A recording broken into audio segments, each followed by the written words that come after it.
bonjour à toutes et à tous. Je vous salue depuis Moscou du groupe international de presse Rossiya Сегодня, fondateur de l'agence de presse et de la radio Sputnik et de l'agence RIA Novosti. Je m'appelle Daria Nagovitsina, je représente le département de la coopération internationale. Nous sommes honorés d'accueillir aujourd'hui cette table ronde de représentants de médias russes et africains intitulée « La nouvelle formule des médias professionnels en Russie et en Afrique ». Avec moi ici à Moscou se trouve Anna Kalinkina, rédactrice vidéo en chef de Sputnik Afrique. De N'Djamena a rejoint Jamil Ahmad, directeur du site d'information Al-Wida Info. Yves-Laurent Goma, directeur du site d'information Gabon Actu, nous rejoint de Libreville. Et Tilado Apollinaire Abga, directeur de l'information de l'agence d'information du Burkina, est connecté de Ouagadougou. Aujourd'hui, nous allons parler des outils pour lutter contre les fake news, du paiement pour les actualités professionnelles et de la protection psychologique du public, ainsi que de la liberté de la presse et d'autres sujets importants. Notre premier intervenant est Jamil Ahmad, directeur général du site Al-Wida Info, et son intervention s'intitulait « Informer sans trahir ». Les défis du média indépendant africain face aux plateformes et la désinformation. La parole est à vous, Monsieur Ahmad. Bonjour à tous, chers confrères, c'est un plaisir de vous retrouver aujourd'hui. Informer sans trahir. Tout d'abord, il y a une question aujourd'hui qui se pose: comment équilibrer divertissement et analyse de fond sans diluer l'identité éditoriale. Je vais vous parler d'Al-Wida rapidement.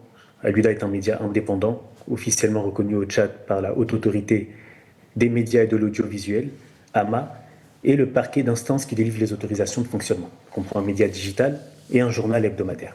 Al-Wida cumule près de 1 100 000 followers sur Facebook et plus de 158 500 followers sur Twitter, plus de 14 900 followers Instagram, plus de 80 500 followers sur TikTok.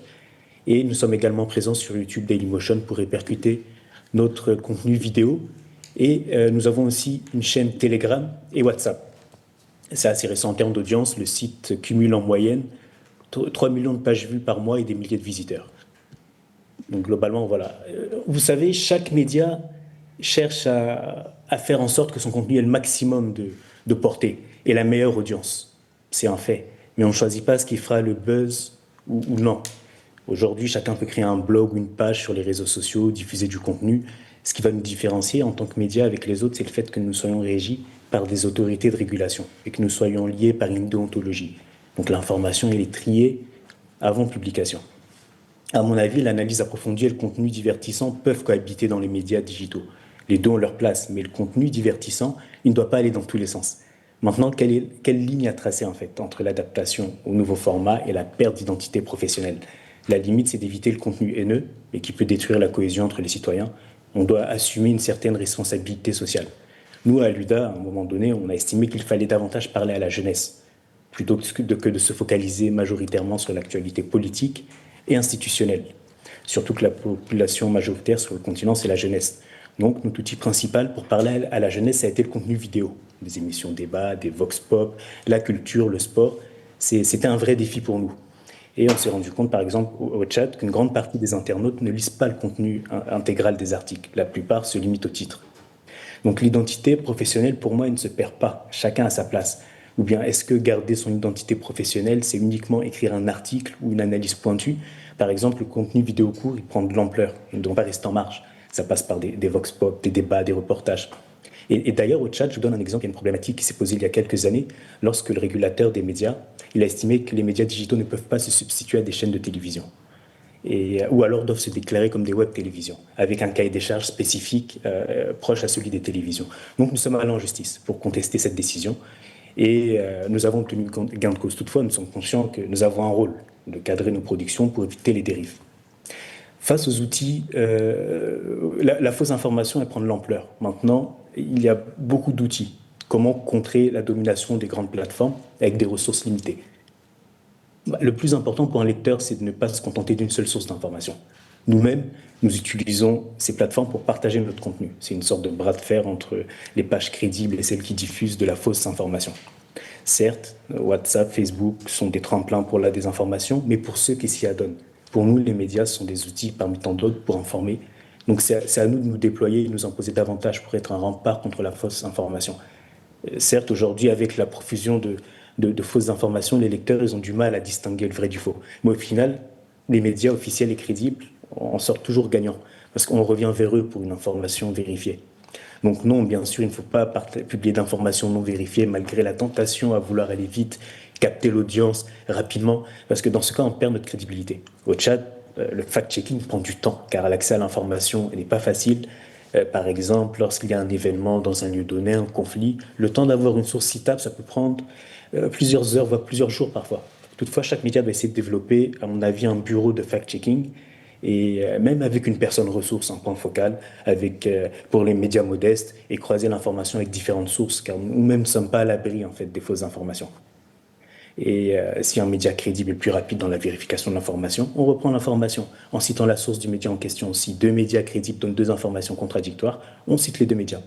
En matière de pré-vérification de l'information, aujourd'hui, l'intelligence artificielle peut aider d'une certaine manière. Je fais allusion par exemple à l'outil Grok qui est développé par Twitter et qui est assez utile pour vérifier certaines informations et avoir des sources dans la pré-vérification. Il y a un autre défi qui se pose, c'est la monétisation des médias. Pourquoi payer pour du streaming, mais pas pour des actualités? Clairement, le divertissement aujourd'hui domine. On paye pour des vidéos, de la musique, du sport en direct. Pour l'actualité, c'est beaucoup plus difficile. Et la plupart des Africains ont accès à un abondant contenu gratuit. On a les réseaux sociaux, les sites d'information, la radio, la télévision. Donc, au final, ils se disent pourquoi payer. D'ailleurs, il y a un rapport de Reuters, vos confrères de Reuters, qui dit clairement qu'en fait, les modèles d'abonnement news, ils ont du mal à décoller en Afrique, notamment l'Afrique du Sud, le Kenya, le Nigeria. Et pour monétiser l'information, il y a un pas à franchir. Et il faut effectivement se réinventer, nous, en tant que médias. Qu'est-ce qui doit et peut être monétisable, en fait? C'est une réflexion. La première des choses, c'est qu'on doit apporter une plus-value par rapport à l'information classique. Analyse, exclusivité, enquête ou autre. Et deuxièmement, il y a le mode de paiement. Pour le cas du Tchad, par exemple, ou en Afrique centrale, on ne peut pas demander à tout le monde de payer par carte bancaire. Donc il faudrait aussi privilégier le mobile money pour permettre aux lecteurs de payer à l'article, au jour ou à la semaine. D'ailleurs, j'ai vu certains médias ouest-africains, sénégalais notamment, qui proposent ce système. J'ai trouvé ça assez intéressant. Et surtout qu'il s'est avéré qu'au Tchad et dans plusieurs pays d'Afrique, le mobile money, il a vraiment pris de l'ampleur ces dernières années. J'ai entendu parler d'un modèle en Afrique du Sud où tout le contenu du site reste gratuit, mais les lecteurs qui peuvent paient un montant flexible. Le résultat, c'est que le journal en question, il a obtenu environ 30 000 membres actifs, ce qui représente 40% de son chiffre d'affaires. Donc les gens veulent du divertissement. Pour un média, la question c'est comment être divertissant tout en restant dans un cadre déontologique, ce qui nous amène à adapter notre formule pour aussi s'adresser aux jeunes à travers des vox pop, des sujets de société qui leur parlent. La jeunesse aussi aime beaucoup les faits divers. Par contre, on se rend compte que cette approche, c'est pas du goût de tous, notamment des aînés, entre ceux qui nous reprochent d'esquiver les vraies problématiques du pays, ceux qui estiment qu'on se focalise sur des futilités et d'autres qui nous reprochent de ne rechercher que le buzz. De notre côté, à l'UDA, nous comptons justement entamer des tests sur des systèmes d'abonnement. Dans un premier temps, l'idée, c'est de proposer du contenu réservé à des membres inscrits. Inscrits au site, le contenu demeurera gratuit, mais si la fidélisation marche, l'idée, c'est de passer à une étape supérieure avec du contenu payant. Au vu de l'audience, on se dit que si 10% de l'audience accepte de payer un abonnement mensuel ou annuel, ça peut générer des revenus. Toutefois, pour vendre, il faut produire du contenu distinctif, parce que le contenu classique, informationnel, est disponible partout. La protection psychologique des publics. Il y a un bouclier informationnel aujourd'hui. Et comment percer ce bouclier informationnel? Il est vrai qu'aujourd'hui, le bouclier informationnel, il est amplifié, par exemple, par WhatsApp, des groupes fermés, où circulent des informations non vérifiées entre proches. Et ça se répand très, très vite. Il faut savoir que malgré l'émergence des réseaux sociaux, les médias n'ont pas disparu. Toutefois, pour percer le bouclier informationnel, les médias ils doivent se réinventer. Ça passe par exemple par du contenu qui s'adapte au nouveau comportement du lecteur. Pour percer en quelque sorte ce bouclier, les podcasts dans les langues locales doivent être privilégiés, ainsi que les capsules d'images avec des textes courts ou encore des courtes vidéos explicatives, parce que ça se propage rapidement sur les réseaux sociaux et dans les groupes. Et d'autres exemples, quand on parle de comportement du lecteur, certains réseaux sociaux, ils ont fait en sorte que les internautes ne veulent aujourd'hui que des vidéos très courtes, du contenu très court. Sinon, c'est limite une perte de temps. Donc on sait que les longs reportages ne vont pas forcément trop attirer la masse. Et de même, si l'on sait que les jeunes ils vont être moins enclins à lire des longs articles, ce même article il doit être peut-être partagé, transformé sous forme de vidéos, courtes vidéos ou de résumés à travers des textes et images pour passer le même message mais d'une autre manière. Et je trouve que ça marche. Donc en fait, pour repenser le travail des rédactions à cette nouvelle ère, il nous faut être beaucoup plus rapide dans la vérification de l'information et la diffusion, mais aussi nous déployer davantage sur davantage de plateformes de réseaux sociaux. Au Tchad, à la différence d'autres pays, le taux d'accès à l'Internet était l'un des plus faibles au monde. Et il y a encore 10 ans. Donc on est autour de 5-8% de pénétration et le Tchad était souvent classé parmi les derniers, avec le Niger, la Centrafrique, le Sud-Soudan. Et à cette époque, la page d'Aluda, par exemple, elle était à 15 000 likes, et contre plus d'1 million aujourd'hui de likes, de followers. Et ces dernières années, il y a une progression réelle du nombre d'internautes, bien que très faible encore. Donc le Tchad reste parmi les derniers en Afrique et dans le monde, avec le Burundi, Centrafrique. Une fois, d'ailleurs, j'ai lu qu'en matière de communication à l'ère digitale, pour contrer une fausse information qui s'est propagée, il faut faire 20 fois plus d'efforts, en quelque sorte, pour percer le bouclier informationnel. Donc, ces dernières années, avec la hausse du nombre d'internautes au Tchad, l'audience des médias digitaux, elle est croissante aussi. Le digital comme source d'information, honnêtement, il gagne du terrain et tend à prendre le dessus sur le journal papier ou la télévision, surtout chez les jeunes urbains via WhatsApp, Facebook, TikTok et les sites d'information en ligne. Par exemple, au Tchad, TikTok, il me semble que c'est le premier réseau social devant Facebook. Donc, les médias ne peuvent pas occulter ces plateformes sous prétexte que ça diluerait l'identité éditoriale. Pour finir, le rôle des médias il est encore plus important et nous sommes encore plus utiles à cette nouvelle ère. Merci. Merci beaucoup, Monsieur Ahmad, pour cette présentation très éclairante. Donc, c'est noté que les gens ne lisent pas tout l'article, juste le titre. Alors, comment faire pour qu'ils s'intéressent vraiment à l'information sans utiliser les titres qui attirent l'attention mais qui peuvent tromper? Autrement dit, comment être rapide et visible sans perdre la qualité et la justesse de l'information?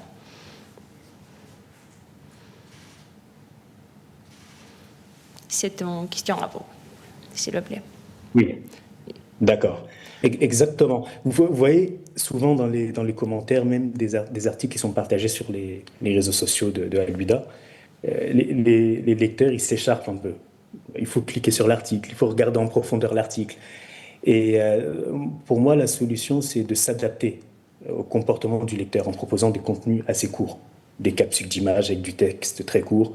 Ça ne veut pas dire qu'on ne doit pas publier du contenu long ou des articles longs, non, mais on essaye de s'adapter, des vidéos aussi, parce que la vidéo capte mieux l'attention du lecteur, des jeunes.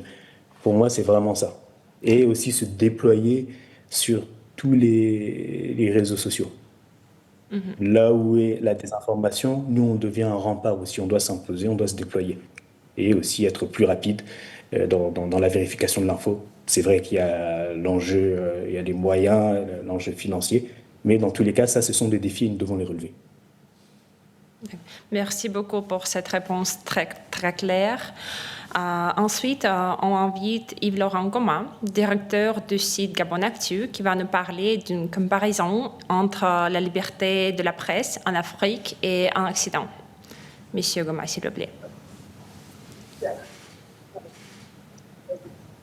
Bonjour à tous. J'espère que vous pouvez m'entendre et que vous pouvez me voir. Oui, oui. Je fais cette communication en me fondant sur mon expérience de journaliste ayant travaillé pour des médias panafricains et européens. J'ai notamment collaboré avec l'agence panafricaine de presse, une agence qui était réfléchie et fondée par les dirigeants africains dans le cadre de l'intégration africaine et pour représenter l'Afrique à travers le monde de l'information.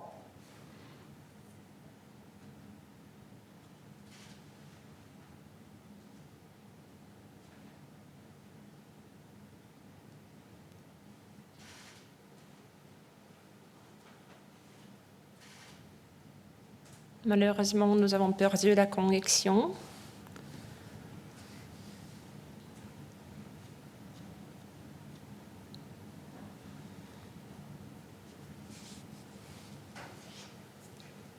Les réseaux sociaux, donc les plateformes en ligne sont sont presque bannis. Il faut utiliser un VPN. Donc, toutes mes excuses. Donc, je disais que international et TV5 Monde. Je suis aussi stringer pour Associated Press, l'agence de presse américaine. Alors, je suis basé au Gabon, à Libreville, la capitale du pays. Je m'exprime ici en mon nom personnel. Mes propos n'engagent aucun cas le média que je viens de citer. Selon mon expérience, l'Europe et plus largement l'Occident est souvent perçue comme un espace garantissant pleinement les libertés. Cette perception se vérifie par exemple à travers la liberté de manifester dans les espaces publics ou encore la liberté syndicale qui sont globalement respectées. S'agissant par contre de la liberté de la presse, celle-ci est également consacrée, toutefois, car il y a un mais, il semble que dans la pratique, son application puisse parfois présenter des disparités. Pour être concret, prenons quelques exemples. Lorsque la Russie a lancé son opération militaire en Ukraine, l'ensemble des pays européens a unanimement condamné ce qu'ils ont qualifié d'agression contre un État souverain. Les médias occidentaux ont largement relayé ces condamnations, ce qui peut se comprendre au regard des principes du droit international. En revanche, lorsqu'une opération militaire similaire impliquant les États-Unis et Israël a visé un autre pays, en l'occurrence l'Iran, le traitement médiatique a semblé, dans certains cas, moins sévère dans sa qualification. Pourtant, des pertes civiles ont été enregistrées et des infrastructures non militaires ont été touchées, soulevant des questions quant au respect du droit de la guerre.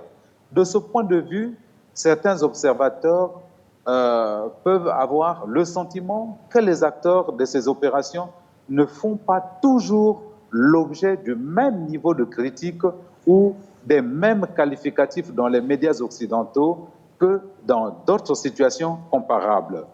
On observe ainsi une forme de traitement différencié où certains dirigeants sont présentés de manière extrêmement négative, tandis que d'autres apparaissent comme défendant légitimement les intérêts de leur pays. Cette perception d'une liberté de la presse à géométrie variable en Occident n'est pas sans conséquence pour les journalistes africains. Et c'est là où se trouve le nœud de mon analyse.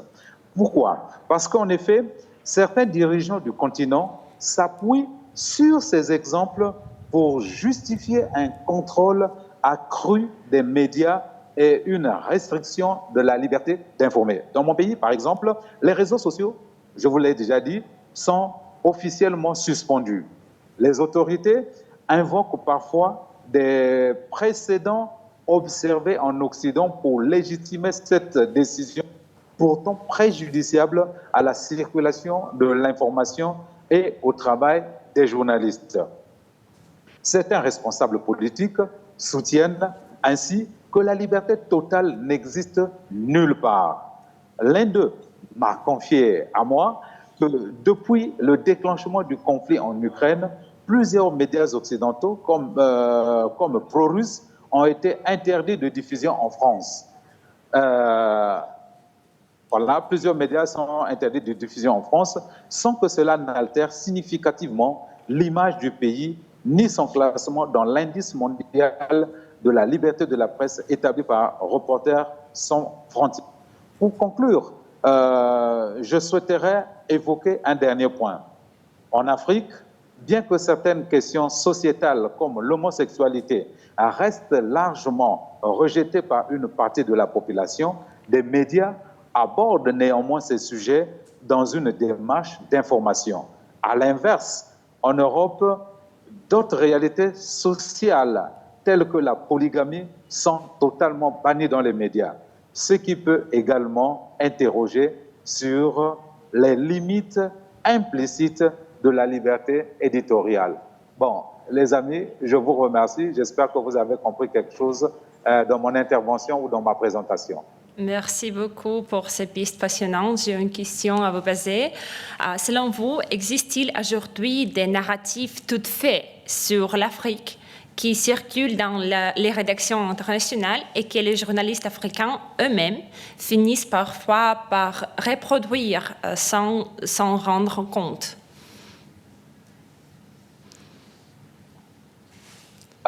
Oui, moi j'avais lu un chercheur sud-africain qui avait dit que l'information, dans son analyse, l'information mondiale est orientée sur certaines capitales.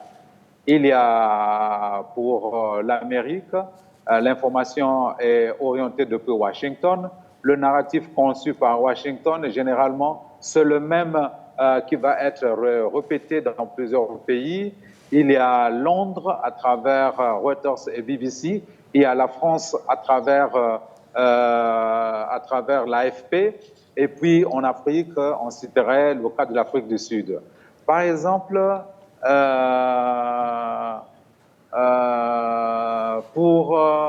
il existe certains narratifs, en effet, qu'en Afrique, on utilise peut-être en faisant, j'allais dire, du copier-coller, sans pourtant véritablement savoir ce qu'il y a à l'intérieur. Par exemple, le Hamas, pour le cas d'Israël, on dit que c'est un groupe terroriste. Peut-être que si nous, les Africains, nous avions une autre lecture, on pouvait dire certainement que c'est des gens qui sont comme a été le peuple sud-africain, en revendiquant peut-être des droits légitimes. Comment ils le font, peut-être on ne sait pas. Mais on se souvient pourquoi Nelson Mandela avait été condamné. Il a passé beaucoup d'années en prison parce qu'il a organisé aussi des actions militaires. Dont ils ont organisé des actions clandestines qui ont été jugées comme déstabilisatrices. Si c'était le cas aujourd'hui, Mandela aurait été considéré comme un terroriste. Voilà. Merci beaucoup d'avoir abordé ce point sensible. Nous invitons maintenant Tilado Apollinaire Abga, directeur... Allô? Oui, merci beaucoup. Tilado Apollinaire Abga, directeur de l'information de l'Agence d'information du Burkina, qui va nous expliquer la protection psychologique des publics. Monsieur Abga, racontez-nous, s'il vous plaît, comment le Burkina Faso s'assume face à la propagande occidentale. Oui, bonjour à toutes et à tous. J'ai été très content d'écouter les interventions de Djamil et de mon frère du Gabon. J'ai beaucoup appris. Et il y a des préalables que je vais préciser. Actuellement, au Burkina Faso, nous ne sommes pas dans une démocratie. Nous sommes dans une révolution. Donc, les règles démocratiques ne s'appliquent pas forcément dans notre pays. Depuis le 30 septembre 2022, notre pays est dirigé par un jeune capitaine qui s'appelle Ibrahim Traoré, qui mène la révolution progressiste populaire. Donc, comment ça se passe? Son objectif, c'est de reprendre la véritable indépendance pour son pays. Donc, vous verrez qu'il est arrivé au pouvoir en septembre 2022. En janvier 2023, il a chassé les forces françaises du territoire burkinabé, suivi des forces américaines et autres. Et en 2024, le Burkina Faso a quitté la CEDEAO. La CEDEAO, c'est une organisation qui regroupe la plupart des États de l'Afrique de l'Ouest, mais dont le financement est assuré par l'Union européenne et d'autres partenaires. Donc, son indépendance n'est pas aussi avérée que ça. Le Burkina Faso a également quitté l'Organisation internationale de la francophonie en février 2025. Et nous avons également quitté la Cour pénale internationale en septembre 2025. Et le plus important, c'est que depuis septembre 2023, avec le Niger et le Mali, nous formons ce qu'on appelle l'Alliance des États du Sahel, qu'on appelle AES. Et vraiment, c'est une confédération, on mène beaucoup de politiques ensemble. Qu'est-ce que le Burkina Faso a encore fait? Le Burkina Faso a décidé de diversifier ses partenariats. Avant, nos partenaires, c'était l'Union européenne, la France, les États-Unis. Aujourd'hui, le Burkina Faso est en partenariat avec des pays comme la Russie, le Venezuela, l'Iran, le Nicaragua, la Corée du Nord, la Turquie, l'Azerbaïdjan, la Somalie. Donc, en gros, quelque part, des États indésirables aux yeux de nos anciens partenaires. Maintenant, comment toutes ces décisions visant à assurer la souveraineté du Burkina Faso, la réelle indépendance, ne plaît pas à ses anciens partenaires, ne plaît pas aux impérialistes. Qu'est-ce que nous avons constaté sur le terrain?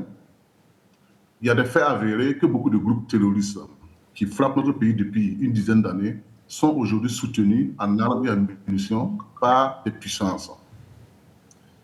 Et à côté de cela, non seulement ils fournissent des armes, des renseignements et des munitions à des terroristes, mais ces puissances utilisent aujourd'hui leurs médias pour saper toute la politique qui est actuellement menée au Burkina Faso.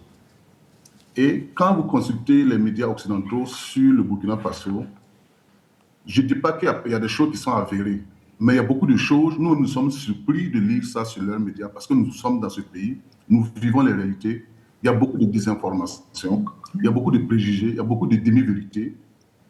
Et souvent, ça s'apparente à des tentatives de manipulation de l'opinion et tentatives de démoralisation des militaires qui sont au front contre le terrorisme, tentatives même de saper la cohésion entre les populations au niveau de notre territoire.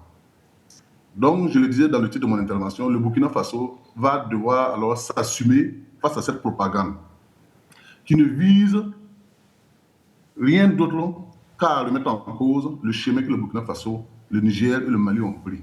Parce qu'une fois que ces trois pays vont échouer, d'autres États ne vont pas aller sur ce même chemin.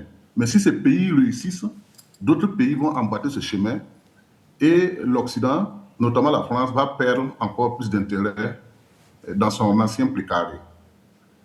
Donc, comme ces médias, visiblement, ont une haine contre la politique qui se mène dans notre pays, beaucoup de médias internationaux ont été interdits au Burkina Faso. Ils ont été interdits. Même des médias nationaux. Tout à l'heure, Daria disait qu'il y a des journalistes africains qui reprennent inconsciemment le même narratif que les médias occidentaux. Donc les médias nationaux qui sont dans ce même ordre d'idées-là ont été suspendus. Donc tout ça, justement, pour donner, pour permettre aux populations de ne pas être intoxiquées. Donc une autre partie de mon intervention, surtout, comme je l'avais dit, donc, à notre niveau, quel peut être le rôle maintenant des médias, les autorités maintenant, comme ces médias internationaux n'ont plus le droit de citer dans nos pays, les populations s'informent essentiellement grâce aux médias nationaux et aux médias publics. Et quel est maintenant le devoir des médias publics? Moi, je suis le directeur de l'agence d'information du Burkina. Si vous voulez une information officielle et crédible sur le Burkina, vous êtes obligé de venir soit sur l'agence d'information du Burkina, soit sur la télévision nationale du Burkina aujourd'hui. Et nous le disons, les impérialistes n'ont pas assez de mots, les impérialistes n'ont pas assez de bombes et de munitions pour éliminer les peuples qui se battent pour leur indépendance. Mais ils ont assez de mots, assez de discours pour s'aimer la zizanie au sein de ces populations. Nous, aujourd'hui, médias publics au Burkina Faso, qu'est-ce que nous faisons contre cette désinformation menée par les médias occidentaux sur notre pays? Nous, notre objectif, c'est d'informer les populations sans les apeurer, sans les faire peur. Parce que les médias occidentaux font peur. Deux coups de feu, ils vont dire que c'est une attaque terroriste majeure. Alors que l'objectif du terrorisme, c'est la terreur. Notre objectif, c'est d'informer les populations sans mettre en péril les opérations militaires en cours.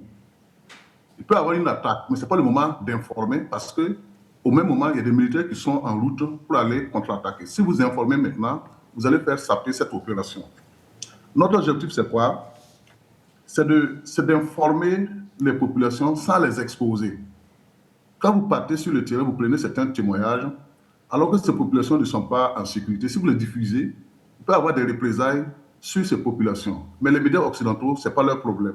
Une fois qu'ils ont des témoignages, pendant que les populations se cherchent, ils vont diffuser et les mettre en danger. Donc, donnez-moi 30 secondes.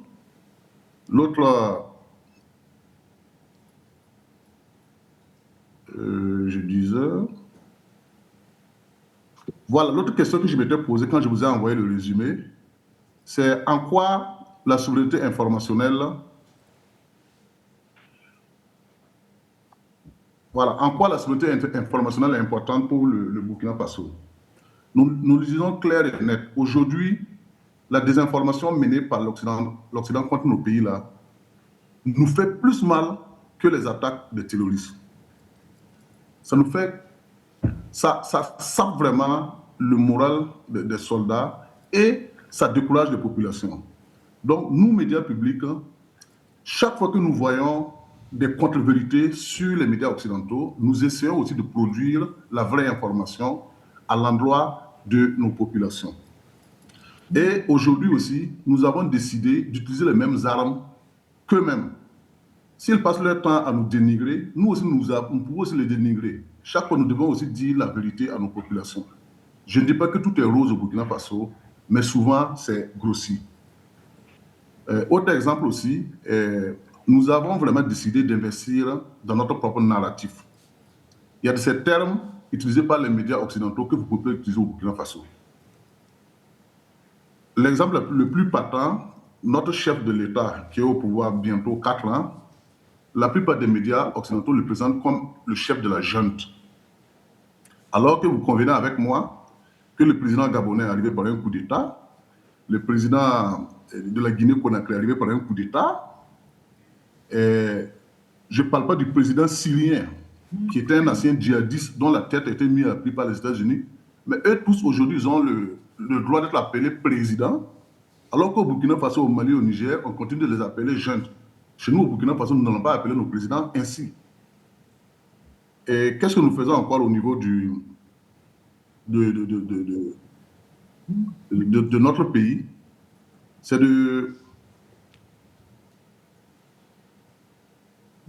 d'assurer les populations que les populations au Burkina Faso et dans la zone de l'AES ne sont pas opposées aux populations au niveau de l'Occident. Nous ne sommes pas des anti-occidentaux.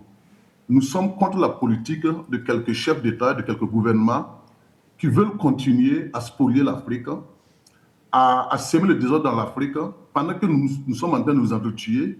Eux, ils se servent gratuitement et à des prix vraiment dérisoires de nos matières premières.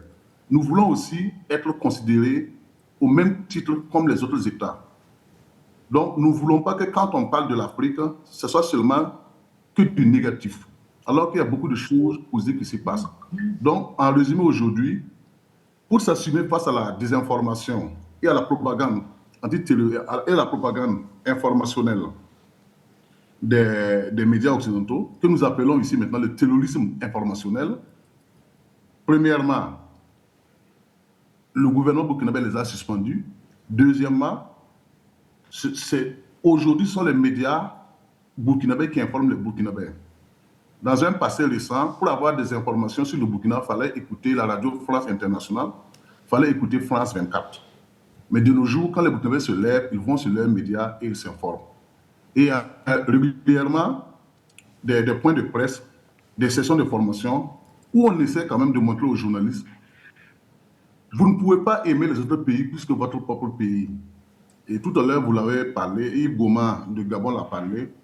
L'opération spéciale en Ukraine et la guerre en Iran a véritablement ouvert les yeux des journalistes africains, que ces mêmes médias qui nous accusent de ne pas être professionnels, nous avons vu comment ils ont chassé et fermé tous les médias russes de l'Occident, alors que l'Ukraine ne fait partie de l'Union européenne.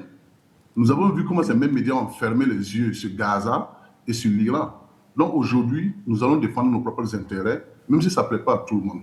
Voilà en résumé ce que j'avais à dire.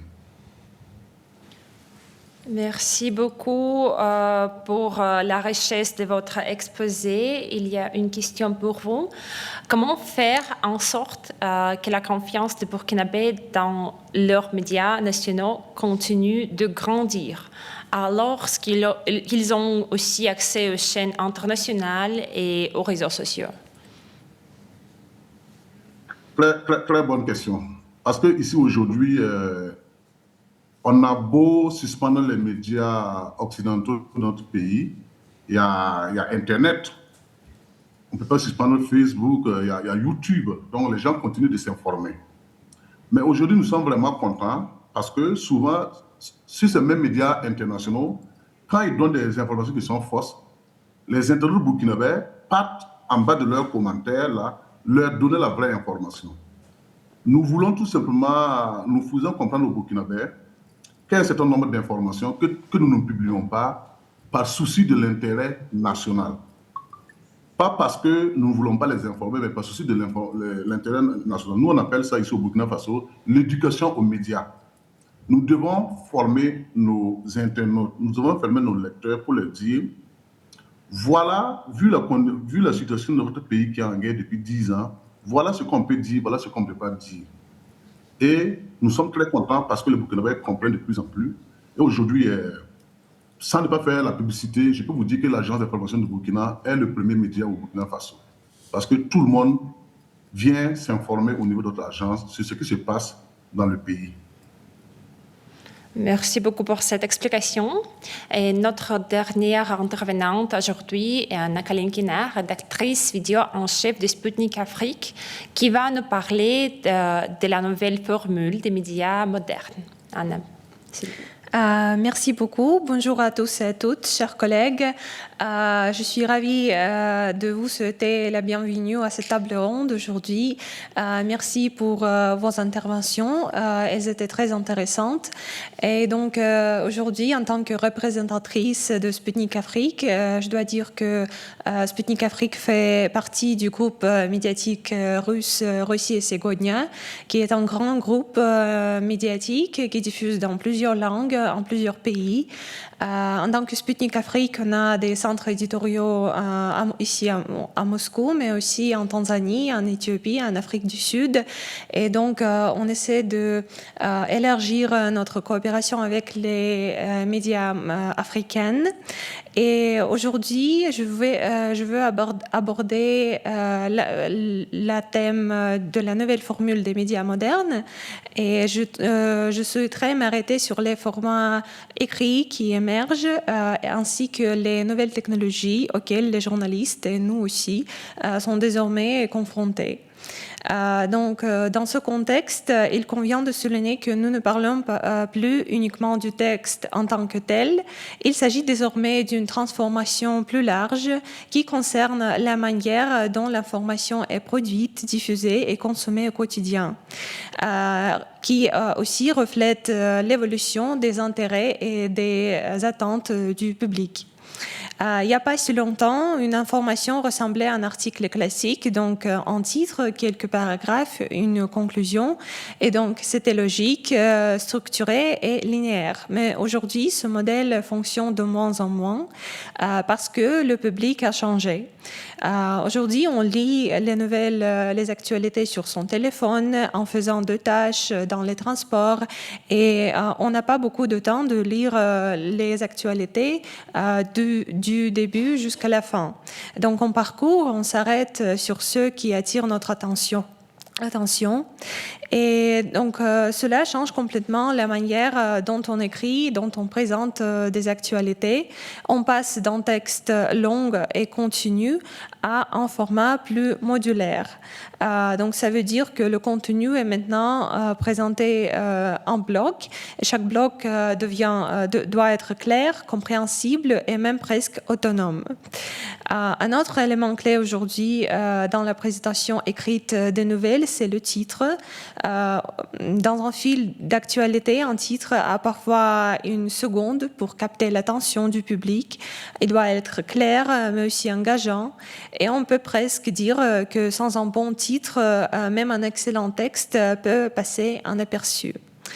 Voilà, donc ce changement médiatique aujourd'hui est particulièrement visible dans Telegram et autres réseaux sociaux. Nous, comme Sputnik Afrique, nous explorons plusieurs réseaux sociaux. Pour nous, les principaux réseaux sont Telegram et Twitter, mais aussi on a des comptes sur Instagram, Facebook et YouTube. Et dans ces réseaux sociaux, on voit que un nouveau style d'écriture est apparu. Donc, ce ne sont plus vraiment des articles, mais il y a des flux de texte, donc des mises à jour rapides, des résumés, des analyses en un seul message. Le texte devient plus dense, plus efficace, plus direct, et souvent on retrouve une structure simple et répétitive, comme par exemple ce qui s'est passé. Ensuite, on dit pourquoi c'est important, on donne un peu de contexte et ce qui peut arriver ensuite. Et ensuite, je voulais vous montrer divers types de publications que nous utilisons sur Instagram. Donc, pour commencer, je veux vous montrer des bulletins d'information. Donc, ceci simplifie des sujets complexes en quelques lignes courtes, permettant une compréhension rapide et efficace par les lecteurs. Ensuite, nous avons des dossiers du matin ou du soir qui consistent généralement en 5 à 7 informations essentielles présentées sous forme de titres accrocheurs. Donc, c'est un moyen idéal de capturer l'essence des actualités. On a aussi un format de clip post qui est très intéressant. Il s'agit d'une courte vidéo ou une image qui sont accompagnées d'un bref texte qui pose de contexte. Cela crée un format dynamique et immédiat, parfait pour capter rapidement l'attention du public. Nous utilisons aussi le format de vrai-faux. Donc, on prend une capture d'écran ou un document ou une photo du terrain et l'accompagne d'une légende précisant la véracité des informations avec un lien vers la source. Cela aide vraiment à maintenir l'intégrité de l'information et renforcer la confiance du public envers notre média. Pour les événements urgents particulièrement importants, nous avons le format d'urgent qui se manifeste par une ligne forte en majuscule, même parfois sans photo. Et il ne faut pas oublier aussi les vidéos virales et les caricatures qui offrent un format visuel et donnent un goût humoristique et satirique, capturant souvent l'attention, l'imagination du public. Et voilà, le dernier format, on peut sélectionner des réactions des utilisateurs et en sélectionnant ces réponses à des sujets d'actualité ou des tendances, nous intégrons une dimension interactive et communautaire dans notre approche médiatique. Donc, ces divers formats illustrent comment nous pouvons diversifier notre manière d'informer tout en gardant notre audience engagée. Ici, aujourd'hui, je veux parler des nouvelles technologies. Et on ne peut pas omettre l'apport de l'intelligence artificielle qui joue un rôle de plus en plus important dans notre métier. Aujourd'hui, l'IA peut rédiger des brèves, proposer des titres, traduire des articles, proposer, adapter un contenu pour plusieurs plateformes et plusieurs formats. Et pour les médias, c'est un gain de temps énorme et c'est ça le premier avantage de l'intelligence artificielle. Aujourd'hui, cette technologie ne se limite pas seulement au texte, elle peut aussi assister les rédactions dans le fact-checking. Donc, grâce à l'IA, on peut comparer rapidement des chiffres avec des sources, avec des bases officielles, vérifier la date, l'origine d'images ou de vidéos et repérer des citations manipulées ou des contenus détournés. Et grâce à ces outils, les journalistes peuvent repérer de fausses informations plus vite, plus tôt, répondre plus vite et sans perdre la qualité de leur travail et maintenir l'intégrité du métier de journaliste. En ce qui concerne les photos et les vidéos, l'IA aussi permet de trier, annoter, cataloguer les archives ainsi que Léa nous soutient dans la création de contenus multimédia originaux. Donc, on peut générer des sous-titres, on peut générer des animations simples, des images, des vidéos pour illustrer nos publications. Et ces formats qui sont aussi combinés avec un texte clair permettent de capter l'attention du public dans les conditions de l'évolution journalistique moderne et de renforcer la personnalité du média ainsi que de refléter sa propre politique de récit. Donc Léa devient vraiment aujourd'hui un outil au service de la rédaction, mais je dois dire qu'il y a un petit revers, des avantages. Donc les textes, les images, les vidéos, il devient parfois un peu trop similaire. Donc en tant que média, on risque de perdre le ton, la personnalité et la signature du média. Et c'est pour ça que je veux souligner que dans ce contexte, le rôle du journaliste évolue parce que l'information brute devient de plus en plus accessible partout. Mais ce qui fait la différence, c'est la capacité du journaliste c'est la capacité du journaliste à expliquer simplement, à donner du sens et à créer un lien avec le public.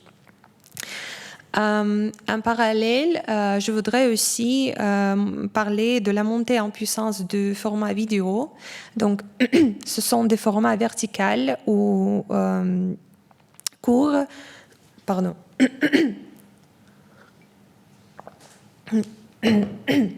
Donc, ce sont des formats verticaux ou courts qui dominent de plus en plus, mais dans un même temps, le texte ne disparaît pas. Aujourd'hui, on voit la présentation de formats hybrides. Donc, c'est quand le texte accompagne la vidéo, apporte des précisions et les deux donc, se complètent pour une narrative continue et pertinente. Et enfin, il y a une question essentielle dans ce monde moderne, donc c'est la confiance du public, parce que plus l'information circule vite, plus le risque d'erreur et de désinformation augmente. Et dans ce contexte, notre média et les médias africains et russes doivent être encore plus rigoureux, vérifier les sources et faire attention à des publications, des informations qu'on publie. Donc voilà. Et pour conclure, je dois dire que l'écrire aujourd'hui, ce n'est plus simplement informer, c'est aider le public à comprendre ce monde complexe.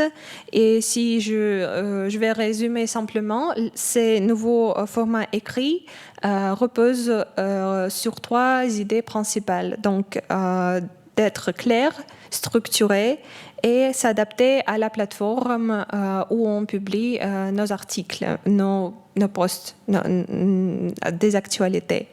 Mais ces nouveaux formats reposent aussi sur une bonne compréhension de notre public. Merci beaucoup. Je vous remercie, Anna, pour cette analyse détaillée de nouveaux formats.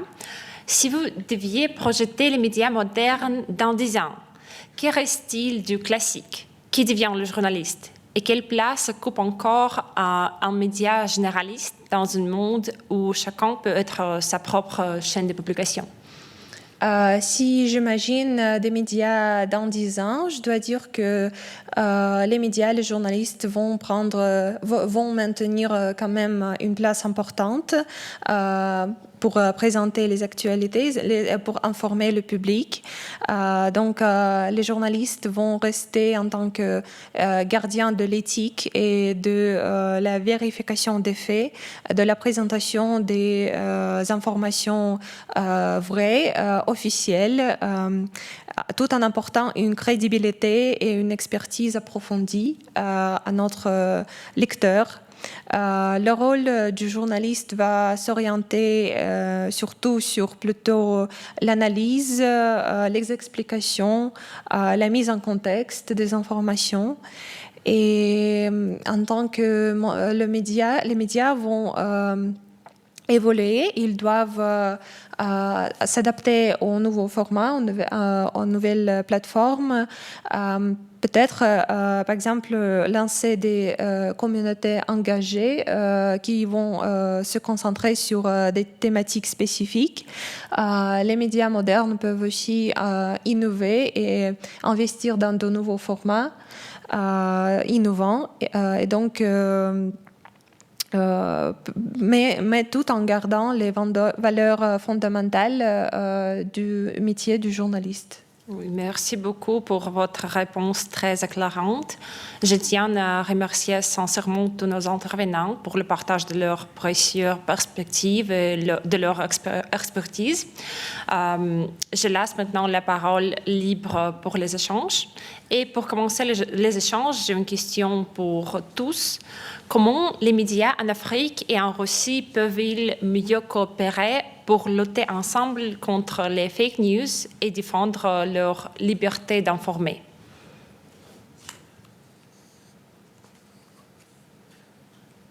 Si quelqu'un veut répondre, c'est une question pour tous. Oui. Je peux prendre la parole. Oui, merci. Très bonne question et merci pour vos brillantes interventions.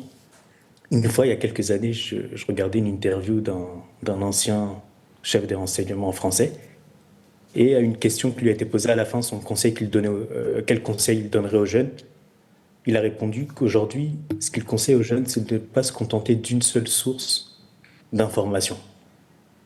Il faut toujours croiser les informations. Et j'ai trouvé ce conseil très intéressant. Aujourd'hui, il y a quelques jours, moi, j'envoyais le lien d'une publication de Sputnik Afrique via Twitter à quelqu'un qui est en Europe, et il me dit « Ah, désolé, je ne peux pas accéder à l'article parce qu'ici, c'est censuré. » Donc ça, c'est regrettable. Je consulte beaucoup Sputnik à travers votre chaîne Telegram, à travers votre page Twitter, et l'AIB aussi, un très bon média d'information. Et je ne savais pas d'ailleurs que c'était un média public, mais c'est vraiment une référence. Donc, comment croiser? Déjà, avec votre intervention, vous avez dit quelque chose de pertinent à écrire. Ce n'est plus seulement informer, mais aider le public à comprendre. On doit être rigoureux et vérifier les sources. Et ça rejoint aussi les propos de mon confrère du Burkina Faso, où il parle d'une éducation aux médias avec une conscience de plus en plus des citoyens, et qu'il y a un tri de l'information dans l'intérêt national. Il y a plusieurs éléments que j'ai capté aussi de ma consoeur russe, c'est sur les différents formats, parce que ça va aussi dans le sens de mon intervention, et c'est très pertinent. Il y a des choses sur lesquelles on peut s'inspirer. Je parle du format clip-post, par exemple, qu'on n'utilise pas encore, un format dynamique et immédiat, c'est très intéressant. Le format vrai-faux aussi, on ne l'utilise pas encore à l'UDA, c'est très très intéressant. Et pour les événements urgents, une seule ligne forte en majuscule. Ça aussi, on doit aller plus sur cette lancée, même si on fait beaucoup de petites capsules avec des textes, mais en majuscule pour mieux appuyer un peu.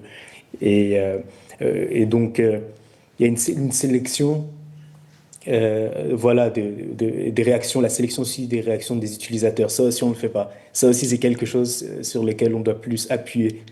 Donc, il y a beaucoup de choses qui sont assez inspirantes.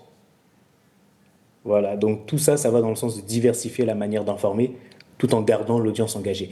Et je suis d'accord sur cette projection sur 10 ans.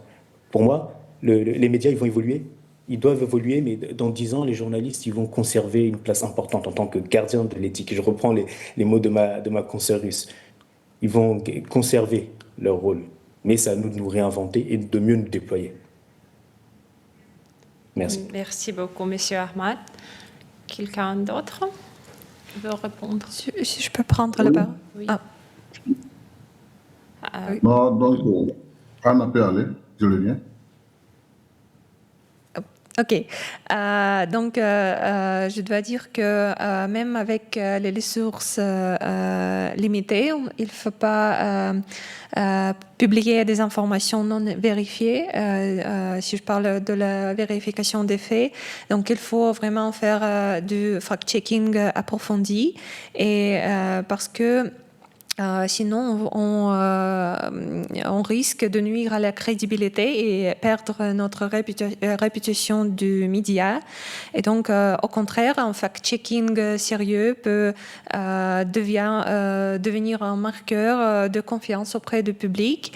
Et pour le faire, j'invite tous à utiliser de nouvelles technologies. Oui, pour trouver de différentes sources, vérifier des sources, trouver des sources officielles peut-être, mais il y a un point que je dois éclairer, c'est que il faut faire attention aux services d'intelligence artificielle qu'on utilise parce que ils peuvent être biaisés vers les points de vue, les intérêts du créateur de telle ou telle intelligence artificielle. Donc, ils peuvent même faire du propaganda occidental. Donc voilà, il faut être très attentif à cela. Donc oui, j'invite à la diversification des sources, trouver des sources d'origine. En tant que média, on peut aussi faire du recherche par des images, des vidéos, des captures d'écran, rechercher des citations et traiter regarder comment les autres médias traitent ces informations, ce que les autres disent, ce que les personnalités, même simples internautes, disent sur telle ou telle nouvelle. Et donc voilà, aussi dans ce contexte de distorsion des faits, notamment si je parle de la guerre informatique qu'on mène, donc il est essentiel de se rapprocher des sources officielles et fiables et de rester pertinent et de rester fiable à des déclarations officielles des autorités, de communiqués institutionnels, des données publiques et toujours présenter des actualités à nos publics auprès des sources officielles. Merci beaucoup, Anna. Monsieur Abgar, je vous laisse la parole. Merci beaucoup. Tout a été bien dit. Qu'est-ce que je peux ajouter encore? C'est vraiment d'insister à notre niveau sur l'accès aux sources. Parce que souvent en Afrique, c'est pas comme en Europe où il y a beaucoup de données ouvertes. Souvent, pour avoir accès à un certain nombre de sources, il faut d'abord faire des demandes qui vont prendre des jours et des jours, alors que l'information est périssable, l'information, ça va vite. C'est vraiment de plaider auprès des autorités pour avoir un accès des sources vérifiées et vérifiables. Et je pense surtout aussi au partage d'informations. Vraiment, j'ai aimé le format de cet entretien. J'ai beaucoup appris en écoutant les autres. J'ai beaucoup noté concernant les formats.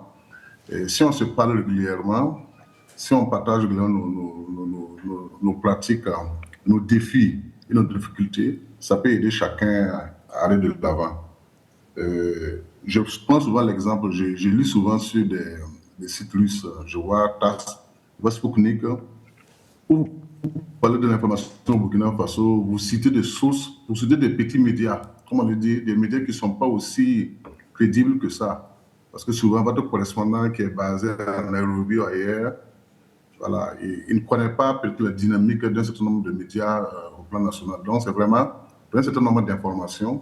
Si moi, j'ai une information scandale critique que je veux publier sur la Russie, mon réflexe, c'est d'aller voir qu'est-ce que Sputnik dit, qu'est-ce que TASS dit. Je ne vais pas me fier aux médias occidentaux parce que je connais déjà leur angle de traitement. Voilà. Donc, en dernier lieu aussi, c'est le gros problème, c'est la lutte contre la désinformation, les fake news. Parce qu'aujourd'hui, dans nos contrées, nous avons des populations voilà, dont la majorité ne sont pas allées à l'école. On ne sait déjà pas lire ni écrire. Et maintenant, avec l'IA et avec vraiment des vidéos générées, des photos générées, ils sont incapables à l'œil nu de savoir que c'est du faux. Donc, pour garder notre crédibilité, pour qu'on puisse aller de l'avant et garder notre rôle de gardien, Il faut vraiment qu'on réinvente. Et comme Anna l'a dit, il faut chaque fois aller à la recherche de nouveaux outils parce que notre plus grand défi dans les 10 ans à venir, c'est comment distinguer le réel de la vérité parce qu'avec IA aujourd'hui, je vous assure que ce n'est pas facile. Donc, il faut vraiment qu'on renforce et qu'on partage nos informations pour pouvoir relever les défis ensemble. Je vous remercie. Merci beaucoup. On a aussi des journalistes ici présents en audience. Si vous avez des questions, n'hésitez pas à les poser, s'il vous plaît. Евразийская правда газета. Eurasie, vérité eurasiatique, ceux qui... Je m'adresse à la question ceux qui... C'est plutôt, comme côté plaisantin, plutôt comique. Je ne sais pas si vous allez saisir la plaisanterie, l'aspect humoristique, vu la différence de mentalité. Sur l'espace post-soviétique, il y a pendant 30 ou 40 ans, il y avait un conte qui était très populaire. N'allez pas vous balader, allez vous promener en Afrique, les enfants, parce qu'en Afrique, il y a beaucoup de crocodiles qui sont gros et méchants. Sachez, est-ce que vous connaissez ce conte-là sur les crocodiles, les grands méchants crocodiles en Afrique?